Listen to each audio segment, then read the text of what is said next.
మరో 20 ఏళ్ల పాటు కూటమిదే అధికారం అంటున్నారు ఎమ్మెల్యే గోరంట్ల బుచ్చయ్య చౌదరి. కూటమి అధికారంలోకి వచ్చేసరికి రాష్ట్ర ఆర్థిక పరిస్థితి బాగోకపోయినప్పటికీ అభివృద్ధి సంక్షేమాన్ని కొనసాగిస్తున్నామని రూరల్ ఎమ్మెల్యే గోరంట్ల బుచ్చయ్య చౌదరి అన్నారు. గత వైసీపీ హయాంలో రాష్ట్రాన్ని అధోగతి పాలు చేసి అభివృద్ధిని పట్టించుకోలేదని ఆయన విమర్శించారు. విలేకరుల సమావేశంలో మాట్లాడుతూ ఇచ్చిన హామీలు ఇవ్వని హామీలు కూడా నెరవేర్చిన ఘనత ముఖ్యమంత్రి చంద్రబాబుకే దక్కుతుందన్నారు.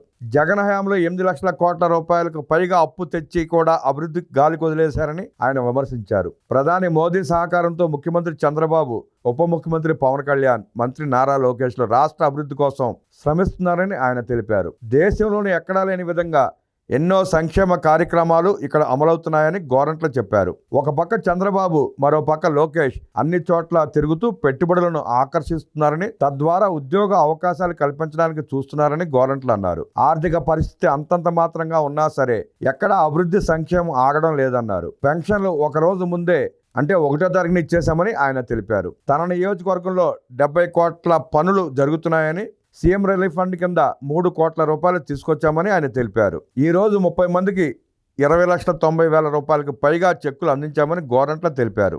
దేశంలో ఎక్కడా లేని విధంగా ఆరోగ్యం కోసం లబ్ధిదారులకు సీఎం రిలీఫ్ ఫండ్ అందిస్తున్నామన్నారు. దాదాపు 60 రకాల పథకాలను కూటమి ప్రభుత్వం అమలు చేస్తుంటే వైసీపీ దుష్ప్రచారం చేయడం దారుణమన్నారు. ఇచ్చిన హామీలు అమలు చేయకుండా రాష్ట్రాన్ని భ్రష్టు పట్టించిన వారు ఆకృత్యాలు చేస్తున్నారని ఆయన విమర్శించారు.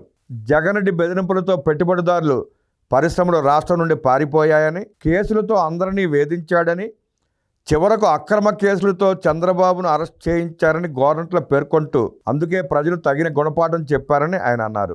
175 సీట్లు గెలుస్తానని 11 సీట్లకు ఎందుకు పడిపోయామోనని అనే ఆలోచన జగన్కు ఉందా అని ఆయన దుయ్యబట్టారు. పోలవరం, అమరావతిని జగన్ భ్రష్టు పట్టించాడని, తిరుపతిని సైతం భ్రష్టు పట్టించి ఆస్తులు కొల్లగొట్టాడని గోరంట్ల విమర్శించారు.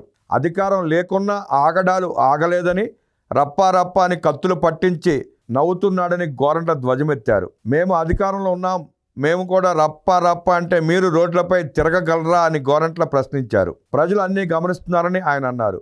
మళ్ళీ వచ్చేస్తామని జగన్ చెప్పుకోవడం వింతగా ఉందని గోరంట్ల పేర్కొంటూ జగన్ మళ్ళీ రానే రాడని, కూటమి కలిసికట్టుగా జగన్ను అధికారంలోకి రాకుండా అడ్డుకుంటుందని తెలిపారు. టీడీపీ, బీజేపీ, జనసేన కలిసి ఉంటాయని, మరో 20 ఏళ్లు కూటమి అధికారంలో ఉంటుందని ఆయన ధీమా వ్యక్తం చేశారు. జగన్ రెడ్డి జైలు పక్షి, బెయిల్ పక్షి అని, జగన్ వెళ్లేది జైలుకే అని ఆయన వ్యాఖ్యానించారు. కార్పొరేషన్ ఎన్నికలు ఏప్రిల్ నెలలో జరిగే అవకాశం ఉందని గోరంట్ల సూచించారు. ఎన్నికలు జరపడానికి నా వంతు కృషి చేస్తున్నానని అన్నారు. గ్రామాలను విలీనం చేయాల్సిన అవసరం ఉందని అన్నారు. గ్రామాల్లో సరైన రోడ్లు, మౌలిక వసతులు లేవని ఆయన గుర్తు చేశారు. స్థానిక సమస్యలతో పాటు కార్పొరేషన్కి ఎన్నికలు జరపడానికి కసరత్తు జరుగుతుందన్నారు. పుష్కరాల కోసం సిటీ అలాగే రూరల్ నియోజకవర్గాలు సమన్వయం చేసుకుంటూ ముందుకు వెళ్తున్నామని, పుష్కరాల పేరుతో రూరల్ నియోజకవర్గానికి అభివృద్ధి జరగాలని నా కోరికని గోరంట్ల చెప్పారు. మహాకుంభమేళాకు సహకరించిన విధంగానే పుష్కరాలకు కూడా కేంద్ర సహకారం కూడా చాలా అవసరం అన్నారు. మాస్టర్ ప్లాన్ వేసేటప్పుడు ఇంటర్లింక్ ఉండాలని ప్రతిపాదించారని ఎమ్మెల్యే బుచ్చయ్య చౌదరి తెలిపారు.